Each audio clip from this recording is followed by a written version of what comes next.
அன்பார்ந்த முற்போக்கு மாணவர் கழகத்தின் சார்பில் ஒருங்கிணைக்கப்பட்டுள்ள இந்த நிகழ்வை தலைமை வகித்து சிறப்பித்துக் கொண்டிருக்கிற தம்பி தயா நெப்போலியன் அவர்களே,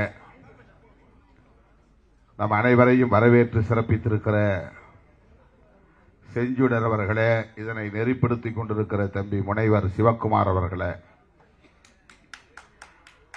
முன்னிலை வகித்து நிகழ்வை சிறப்பித்துக் கொண்டிருக்கிற மாநில துணை செயலாளர்கள் வழக்குரைஞர் சாவி முருகவேல், வழக்குரைஞர் ராமச்சந்திரன், தம்பி ஸ்ரீதர், பேராசிரியர் தமிழ்குமரன், கோகா செந்தமிழ் வளவன், வழக்குரைஞர் கதிர்பாண்டியன், வேளச்சேரி மோனீஸ்வரன் ஆகிய தம்பிகளே, வருகை தந்து விடைபெற்று சென்றிருக்கிற உயர்கல்வித்துறை அமைச்சர் மாண்புமிகு முனைவர் கோவி செழியன் அவர்களே, உணர்ச்சிகரமாக உரையாற்றி நம் உள்ளத்தில் கிளர்ச்சியை ஏற்படுத்தியிருக்கிற திரைப்பட பாடலாசிரியர் கவிஞர் சினேகன் அவர்களே, நமது சட்டமன்ற உறுப்பினர் தம்பி எஸ் பாலாஜி அவர்களே,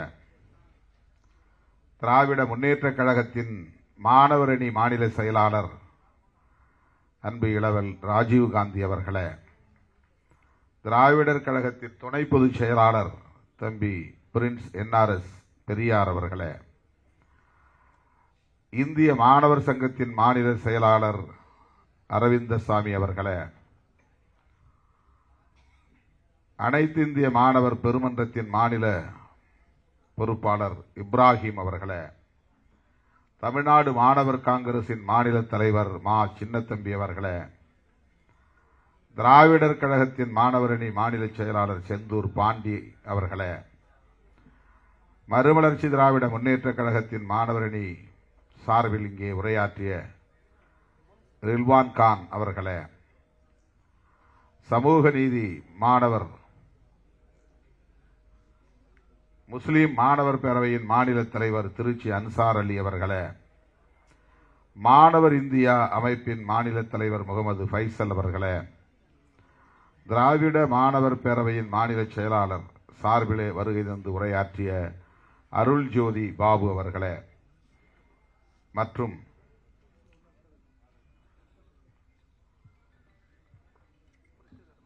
புரட்சிகர மாணவர் இளைஞர் முன்னணியின் பொறுப்பாளர் தம்பி மணியரசன் அவர்களே, பள்ளி கல்லூரி மாநில மாவட்ட ஒருங்கிணைப்பாளர்களே, நமது இயக்கத்தின் மூத்த பொறுப்பாளர்கள் வழக்குரைஞர் எழில் கரோலின் அவர்களே, கூகா பாவலன் அவர்களே, பா யாழினி அவர்களே,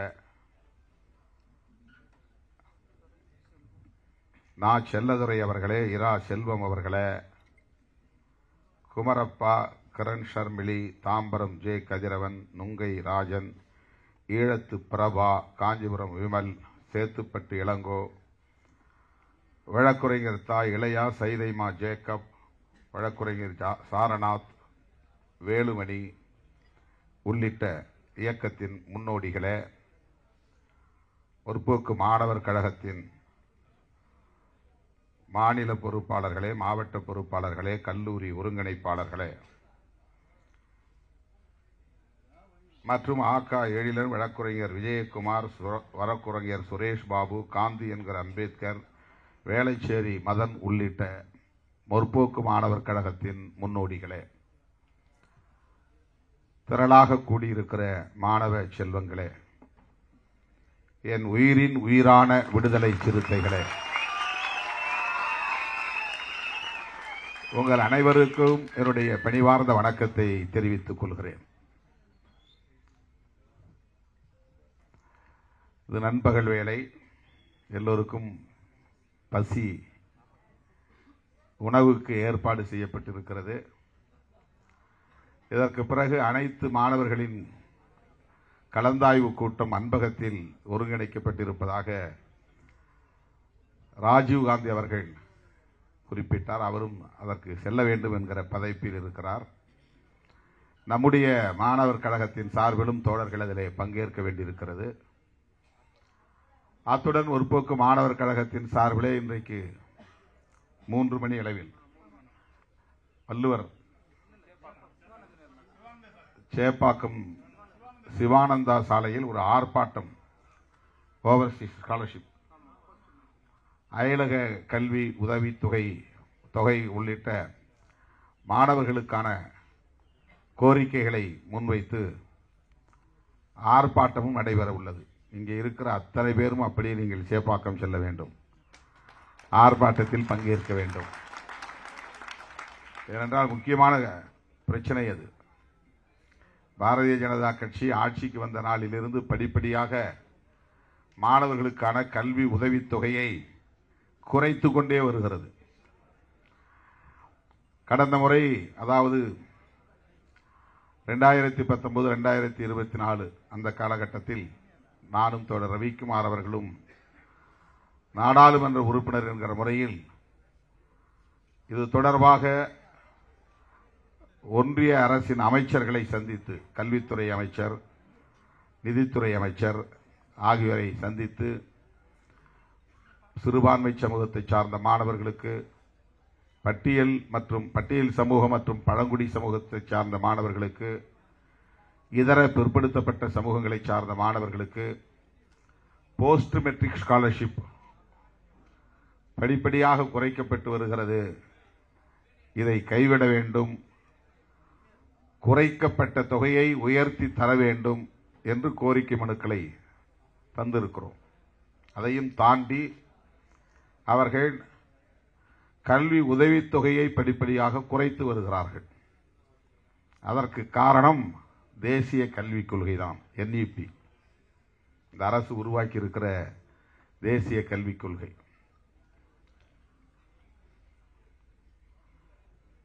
மாணவர்களை படிப்பிலிருந்து பாதியிலேயே வெளியேற்ற வேண்டும் என்பது அவர்களின் மறைமுக செயல் திட்டமாக இருக்கிறது. 5ஆம் வகுப்பிலே பொதுத் தேர்வு, 8ஆம் வகுப்பிலே பொதுத் தேர்வு, 10ஆம் வகுப்பிலே பொதுத் தேர்வு, 11ஆம் வகுப்பிலே பொதுத் தேர்வு, 12ஆம் வகுப்பிலே பொதுத் தேர்வு, பிறகு கல்லூரியில் சேருவதற்கும் நுழைவுத் தேர்வு. நீட்டே இப்போது சாதாரணமான BA, BSc போன்ற படிப்புகளுக்கும் பொதுத் தேர்வாக, நுழைவுத் தேர்வாக வர இருக்கிறது. எல்லா நிலைகளிலும் இப்படி நுழைவுத் தேர்வு, பொதுத் தேர்வை வைத்து வடிகட்டுகிற முறையை அவர்கள் திணித்திருக்கிறார்கள். அதிலே ஒன்றுதான் இந்த கல்வி உதவித்தொகையை நிறுத்துகிற முயற்சியும். இதெல்லாம் அவர்கள் துணிச்சலாக, வெளிப்படையாகவே செய்கிறார்கள். அயலக கல்வி உதவித்தொகை, அதாவது வெளிநாடுகளில் படிக்கிற மாணவர்களுக்கு ஆண்டுக்கு இவ்வளவு கல்வி உதவித்தொகையை வழங்க வேண்டும், இத்தனை மாணவர்களுக்கு வழங்க வேண்டும் என்கிற நடைமுறை இருந்து வருகிறது.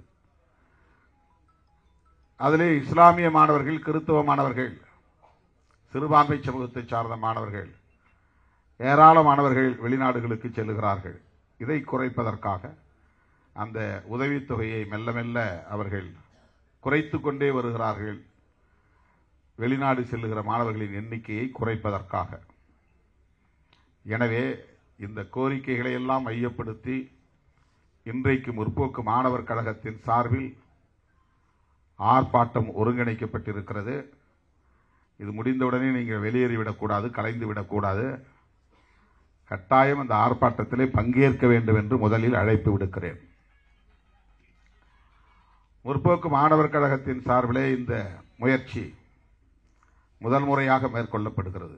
ஆகஸ்ட் மாதம் முழுவதும் தமிழர் எழுச்சி மாதம் என்று அறிவித்து 31 நாட்களும் ஆங்காங்கே நிகழ்ச்சிகளை ஒருங்கிணைப்பது என்கிற முயற்சி. அதற்காக முற்போக்கு மாணவர் கழகத்தின் முன்னணி தலைவர்கள் தயா நெப்போலியன், செஞ்சுடர் சிவக்குமார் உள்ளிட்ட அனைவரையும் நான் நெஞ்சார பாராட்டுகிறேன், வாழ்த்துகிறேன்.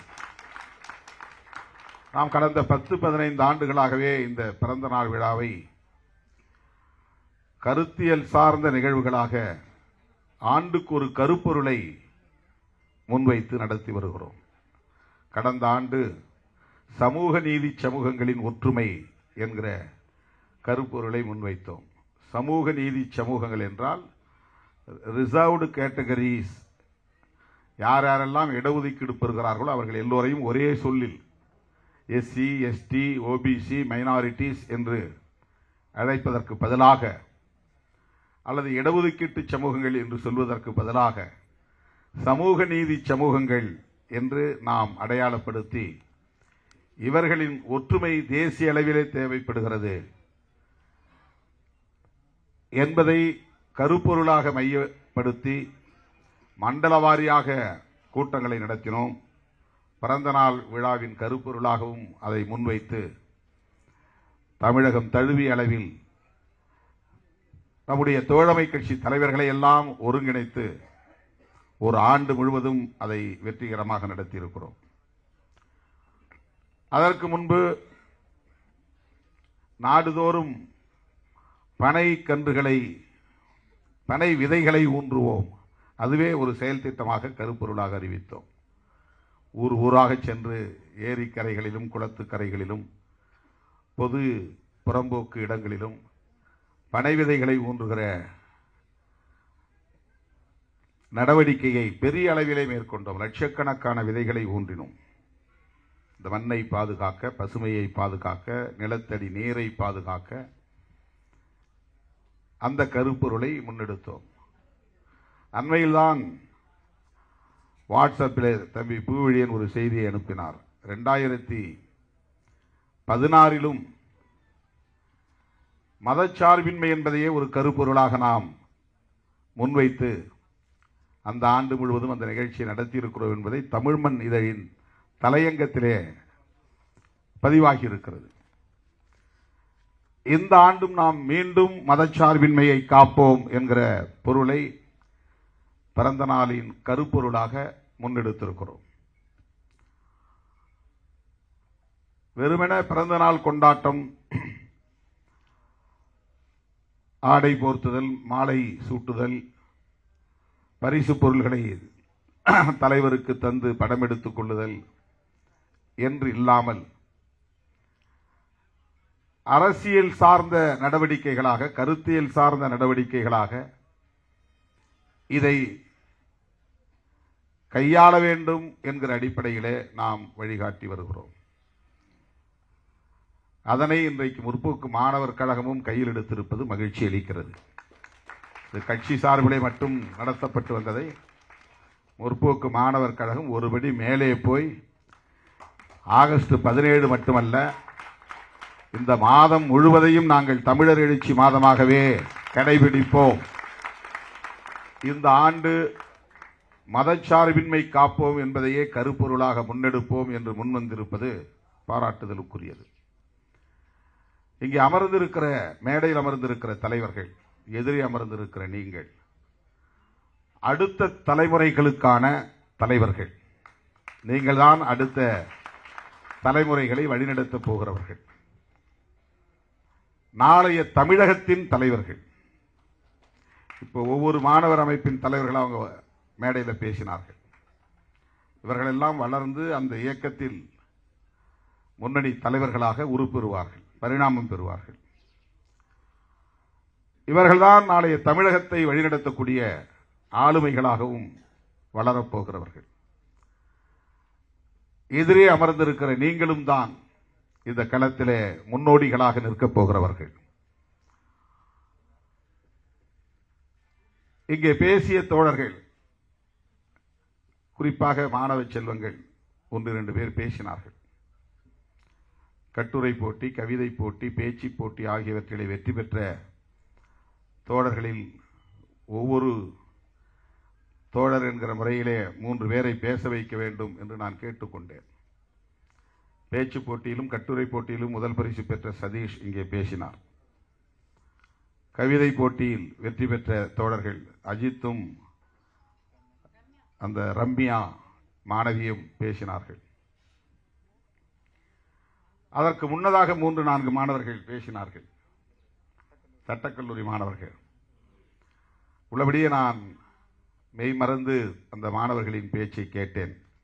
சுருக்கமாகத்தான் அவர்கள் பேசினார்கள், இன்னும் பேச மாட்டார்களா என்று எனக்கு தோன்றியது.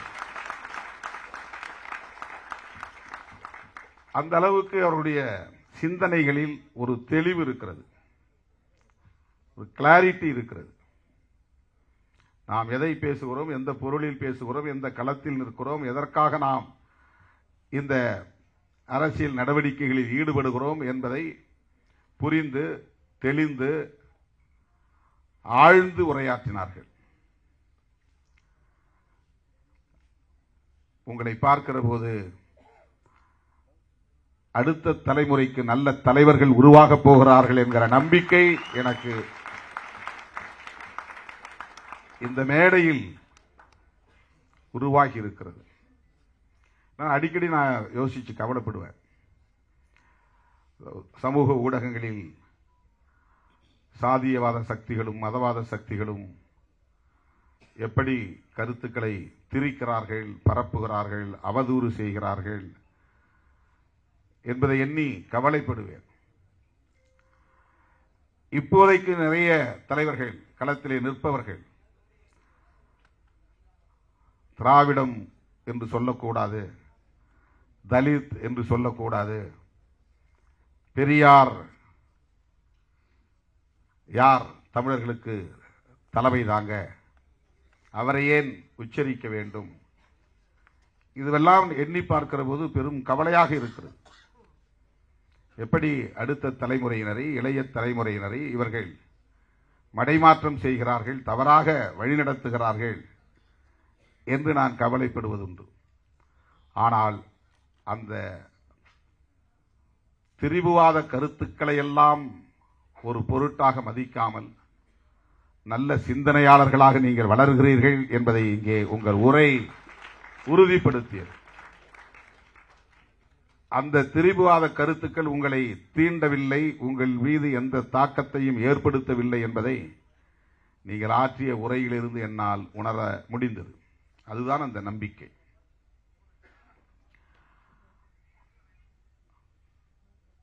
NRS பெரியார் அவர்களும் நம்முடைய ராஜீவ்காந்தி அவர்களும் இன்றைக்கு சனாதன சக்திகள் எப்படிப்பட்ட முயற்சிகளை எல்லாம் மேற்கொள்கிறார்கள் என்பதை நேரத்தின் அருமை கருதி சுருக்கமாக பேசினார்கள். சங்கிகளே குண்டு வைத்துவிட்டு இஸ்லாமியர்கள் மீது பழி போட்டு நாட்டின் அமைதியை சீர்குலைக்க முயற்சித்தார்கள் என்பதற்கு சான்றுதான் அந்த மலேகான் குண்டுவெடிப்பு வழக்கு. மகாராஷ்டிராவிலே உள்ள ஒரு பகுதி. ஆனால் இன்றைக்கு அவர்கள் 7 பேருமே விடுதலை செய்யப்பட்டு விட்டார்கள். நீதித்துறையை எப்படி அவர்கள் பயன்படுத்துகிறார்கள் என்பதற்கு இது ஒரு சான்று. IIT தொடர்பாக ராஜீவ்காந்தி அவர்கள் பேசியது, இந்திய ஒன்றிய அரசு, பாஜக பாசிச அரசு குருகுல கல்வி படிக்கிறவர்களுக்கு ஜி தேர்வு எழுத வேண்டிய தேவையில்லை, நேரடியாகவே IITயில் சேர்ந்து கொள்ள முடியும் என்கிற ஒரு திட்டத்தை அதிகாரபூர்வமாக அறிவித்திருக்கிறார்கள் என்பதை எடுத்துச் சொன்னார். மாணவர்கள் இதையெல்லாம் உற்று கவனிக்க வேண்டும், உள்வாங்கிக் கொள்ள வேண்டும். ஏதோ வந்தோம் போனோம், சிலபஸை படித்தோம், ஜஸ்ட் பாஸ் பண்ணோம், நம்ம வேலை முடிச்சு டிகிரி வாங்கணும்னு இருக்கக்கூடாது. புரட்சியாளர் அம்பேத்கர் அவர்கள் சிலபஸுக்குள்ள மட்டுமே முடங்கி இருந்தால் இப்படி ஒரு மாமனிதராக அவரால் உருவெடுத்திருக்க முடியுமா என்பதை எண்ணி பார்க்க வேண்டும். அவர் எழுதிய எழுத்துக்களையும் பேச்சுக்களையும் ஆய்வு செய்து இன்றைக்கு நூற்றுக்கணக்கான ஆயிரக்கணக்கான மாணவர்கள் டாக்டரேட் பெற்று வருகிறார்கள். உலகமே அவருடைய அறிவாற்றலை கண்டு வியந்து போற்றுகிறது, வணங்குகிறது. அதற்கு காரணம் அந்த சிலபஸ் என்கிற வளையத்தை தாண்டி இரவு பகலாக தேடி தேடி நூல் நிலையங்களுள் கிடந்து அவர் படித்ததுதான் காரணம். அவர் எந்த பட்ட வகுப்பிலே சேர்ந்தாரோ அந்த பட்ட வகுப்புக்கான பாடத்திட்டத்திற்குள்ளே மட்டுமே முடங்கி போகாமல் சமூகம், அறிவியல், பொருளாதாரம், வரலாறு, தத்துவம் என்று எல்லா தலங்களிலும் அவர் தேடி தேடி கற்ற ஞானம்தான் இன்றைக்கு இந்தியாவின் தலையெழுத்தை, அரசமைப்பு சட்டம் என்கிற தலையெழுத்தை தீர்மானிக்கக்கூடிய வல்லவராக அவர் உயர முடிந்தது. எனவே மாணவ செல்வங்கள், உங்கள் பாடத்திட்டங்களையும் நீங்கள் விட்டுவிடக்கூடாது. அது உங்களுடைய கேரியர் மிக முக்கியமானது. ஒவ்வொரு வகுப்பாக நீங்கள் முடித்துக்கொண்டே மேலே வர வேண்டும். அதை தாண்டி அறிவு செல்வத்தை நீங்கள் தேட வேண்டும். வீணாக அரட்டை அடிக்கக்கூடாது, பொழுதுபோக்கக்கூடாது, உங்கள் கவனம் சிதறக்கூடாது. இந்த நாட்டின் மீதும் மக்கள் மீதும் உங்களுக்கான பொறுப்புணர்வு மேலோங்க வேண்டும். கவிஞர் சினேகன் அவர்கள் இங்கே பேசியதை நீங்கள் கவனித்திருப்பீர்கள். அனைவரையும் கவரத்தக்க ஒரு பேச்சு. அதில் அவர் மையப்படுத்தியது லீடர்ஷிப் எப்படி இருக்க வேண்டும் என்பதுதான். மாணவ செல்வங்களில் இருந்துதான் நல்ல தலைவர்கள் உருவாக முடியும். நான் மாணவர்களிடையே பேசுகிற போதெல்லாம் அடிக்கடி சொல்வது இதுதான். உங்களில் இருந்து பேராசிரியர்கள், கவிஞர் பெருமக்கள், எழுத்தாளர்கள், விஞ்ஞானிகள்,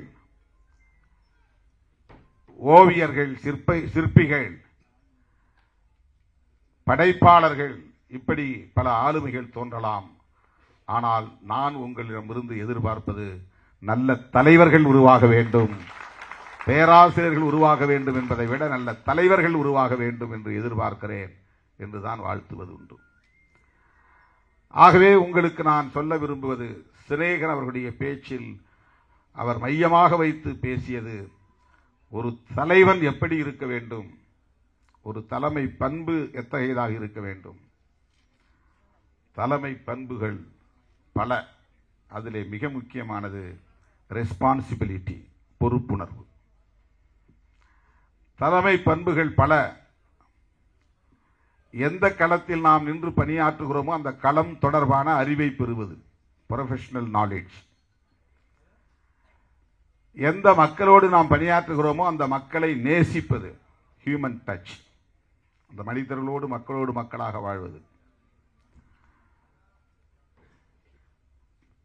எந்த மக்களுக்காக நாம் பாடுபடுகிறோமோ அல்லது பிரச்சனைகளுக்காக போராடுகிறோமோ அது தொடர்பான தெளிவான முடிவை எடுப்பது, டிசிஷன் மேக்கிங். முடிவெடுக்கிற திறன் தலைமை பண்புகளில் முக்கியமானது. ஊசலாட்டத்தில் இருந்தால் முடிவெடுக்க முடியாது.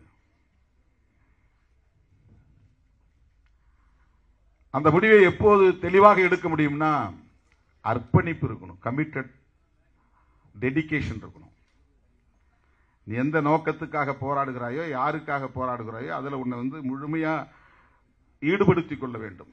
அதில் டெடிகேஷன் இருக்கணும், அர்ப்பணிப்பு இருக்கணும். இவையெல்லாம் லீடர்ஷிப் குவாலிட்டிஸ். அதுல மிக உயர்ந்தது ரெஸ்பான்சிபிலிட்டி என்பதுதான், பொறுப்புணர்வு. நாம் பேசுற பேச்சு என்ன தாக்கத்தை ஏற்படுத்தும், அதனால் என்ன பாதிப்பு உருவாகும். ப்ரொவோக் பண்ணிட்டு போயிடலாம், தூண்டி விட்டு போயிடலாம், அது சாதி கலவரமா மாறி போயிடும், துப்பாக்கிச்சூடு வரையிலும் போகும், பெரிய படுகொலைகள் வரையில் போயிடும். அந்த பாதிப்புகள் யாருக்கும் நேர்ந்து விடக்கூடாது என்கிற பொறுப்புணர்வு தேவை. தூண்டக்கூடாது. தனக்கு அரசியல் ஆதாயம் கிடைத்தால் போதும், நம்முடைய கட்சி வெற்றி பெற்றால் போதும், யார் எக்கேடு கெட்டால் என்ன என்று நினைத்து விடக்கூடாது. நாட்டுக்கும் மக்களுக்கும் பாதுகாப்பை உறுதி செய்யக்கூடிய பொறுப்புணர்வு தேவை. அதைத்தான் இங்கே கவிஞர் சினேகன் அவர்கள் திருமாவளவனுடைய அணுகுமுறைகளில் இதைத்தான் நான் மேலோங்கி இருப்பதை பார்த்தேன். அது வியப்பாக இருக்கிறது என்று சொன்னார்.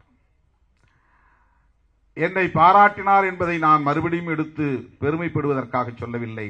நீங்கள் அதை உணர்ந்தீர்களா என்பதற்காகத்தான் எடுத்து சொல்லுகிறேன். அதை புரிந்து கொண்டீர்களா என்பதற்காக சொல்லுகிறேன். சும்மா வந்துவிடாது தலைமை பொறுப்பு. ஏதோ ஒரு ஈர்ப்பின் அடிப்படையில் மக்கள் திரளக்கூடும், ஆனால் அதை தக்க வைத்துக் கொள்ள முடியாது. ஒரு நல்ல சினிமா பாப்புலர் ஹீரோ ஒருத்தர் வர்றாருன்னா கொஞ்ச நாள் அந்த ஈர்ப்பு இருக்கும். ஆனால் லீடர்ஷிப் இல்லைன்னா அது போயிடும், நிற்காது. அந்த மாதிரி நல்ல பேச்சாளர்கள், சண்டமாருத பேச்சாளர்கள், நல்ல உடல் மொழி